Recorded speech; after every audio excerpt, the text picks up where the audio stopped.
Morning. I am here today, thank you so much, with Shirley Jepson-Young, who is the mother of Dr. Peter Jepson-Young. And for those of you who are not as old enough to remember, Dr. Peter Jepson-Young actually produced for CBC 111 episodes of the Dr. Peter Diaries. It was when the AIDS epidemic was going. We are today in a COVID-19 pandemic.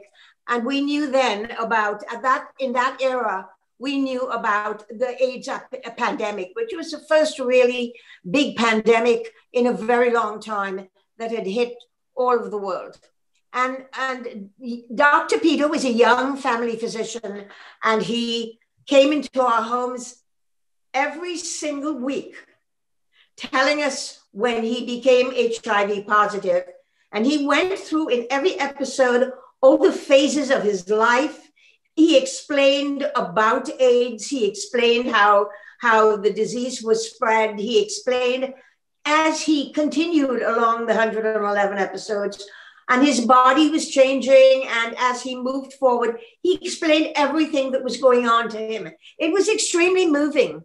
In fact, it was so moving that CBC series with the Dr. Peter Diaries was nominated for an Academy Award. And I remember being at CBC with Shirley when we all were there to celebrate, watching the Academy Awards live to see if we would have won. Shirley, thank you for coming.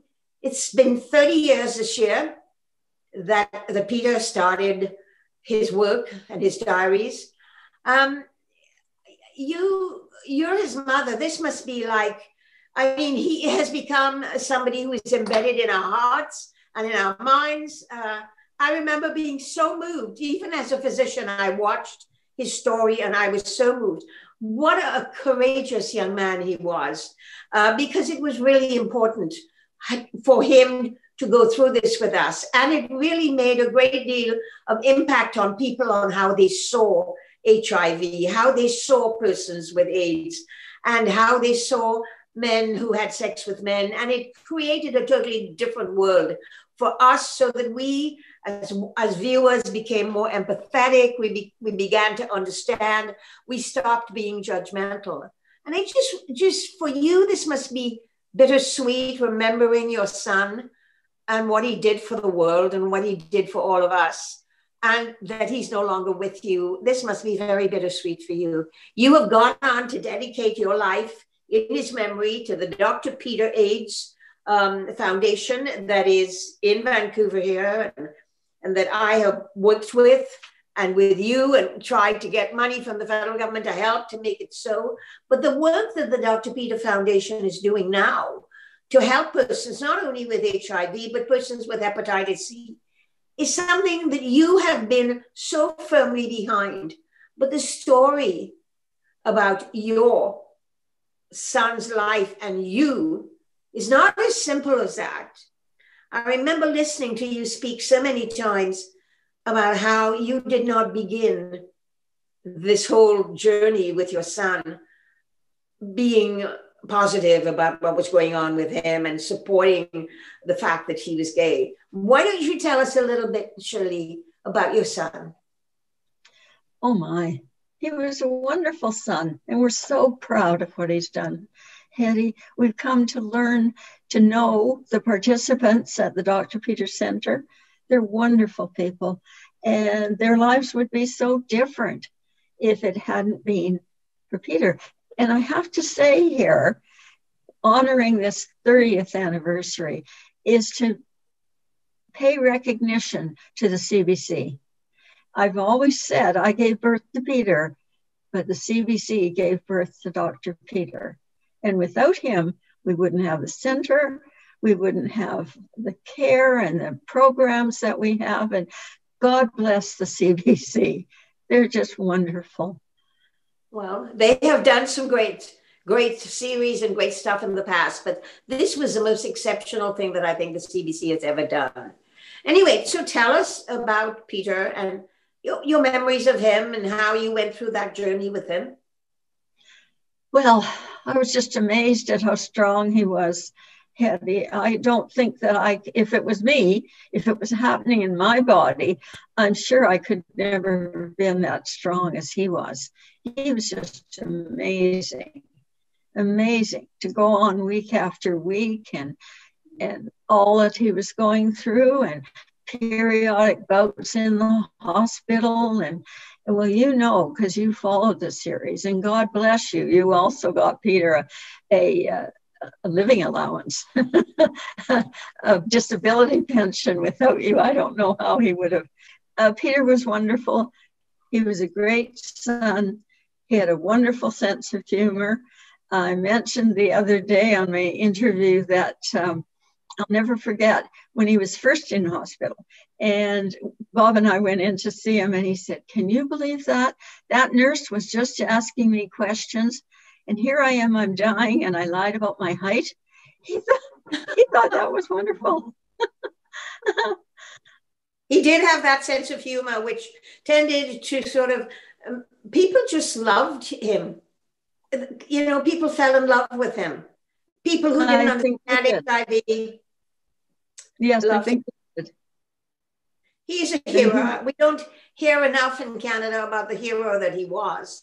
And I think he's a hero. I think he is up there with Terry Fox and Canadians who seem to use adversity to leave a message and to bring hope. And he was one of them. Terry Fox was one of them. You know, Rick Hansen, Man in Motion. We've watched Canadians rise. We have so many heroes that we can be proud of. But for me, he was a hero. As a physician, I know he made it easier for me to deal with the many of my patients who were going through the same thing that he was going through. So, anything else you want to say about your son? Other than that he was a brave and courageous man? Here it is 30 years later, and to think that initially Bob and I were terrified of him going on TV and exposing himself, and that he might become a victim of a gay bashing or something. And look at where it's gone. No one could have ever seen this future. No. And so tell me then about, I know that I just wanted to do a plug for the CBC. They didn't ask me to, but I will. The 111 episodes are being aired on CBC this year, this time. You can go online and watch them all. And I think for young people who have not heard of Peter, that watching that will help them to understand and possibly to even be more empathetic towards this other pandemic that's occurring, and to understand that what it requires is strength and courage and caring, all of which Peter exhibited so greatly, a compassion for people who were suffering in the way that he was. And it really helped me with my patients. But tell me something. We have now got Dr. Peter Foundation in British Columbia on Thurlow Street, right behind St. Paul's Hospital. Tell me a little bit about the work the Dr. Peter Foundation has been doing for all these years to help persons with HIV. It's been wonderful. And I'm so proud of the center during this pandemic, because they have not, Hedy, can you believe it? They've not had one COVID case. They've not had one opioid overdose. And it's just the work that Scott and the center are doing is amazing. Yes. It's just amazing. It is amazing. And I know I fondly remember when, in another time, pre-COVID, when I came a couple of times and helped you to serve breakfasts in the morning to the clients and patients who came to have breakfast, and how warm you were. And I still have that little a prong that you gave me on the prong, a little thought that I can pick up toasted bread as they came up without burning my fingers. I remember one of those from you. The little wooden one, yeah. But you know, do you still go and do breakfast every Wednesday? I can't go in during the pandemic. Right, that's right. What is happening to the breakfast program during the pandemic? Well, the staff do it. Yes. No volunteer. The only volunteer that's able to go in is Jennifer Bibby. Yes. who was our nurse. And yes. I think she's the only one. And I think John said she goes in once a week and takes temperatures just to keep a lid on things.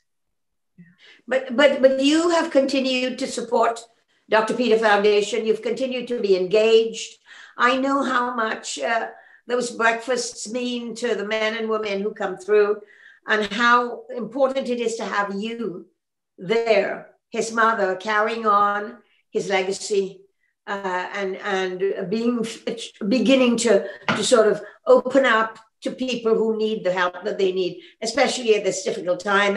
And as you know, Dr. Peter's foundation is also doing safe injections sites for opioid addicts. So it's an extraordinary foundation, and I just wanted to say today, 30 years later, what are your memories of your son? I know you miss him. I miss him. Yes, I do. And my memories are very fond, and I love him so much, and I'm so proud of him. He would be so proud of what the center has done and what the staff do there. It's a wonderful center. It's a wonderful legacy for him.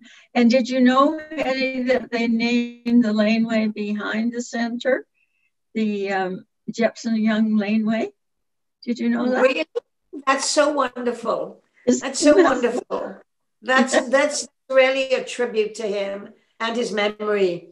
And I think that, you know, that legacy that he left behind, and that, as you say, that courage it took for him to go out every single day, even as he worsened, and even as he was dying, he was there, and always that sense of humor.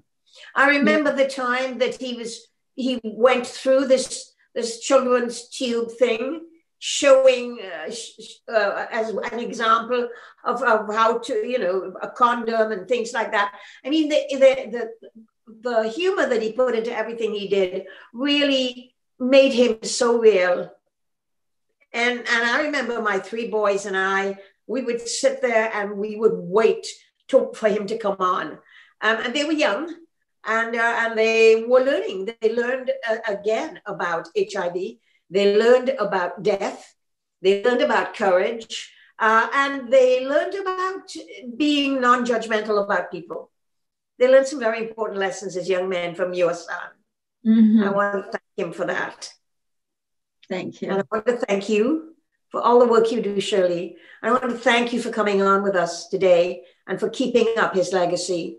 And I just want to thank Peter Jepson-Young, a young doctor who wormed his way into our hearts and who I think is a real Canadian hero. Oh, God bless you, Hedy. Hedy, that's so sweet. Thanks for coming on, Shirley.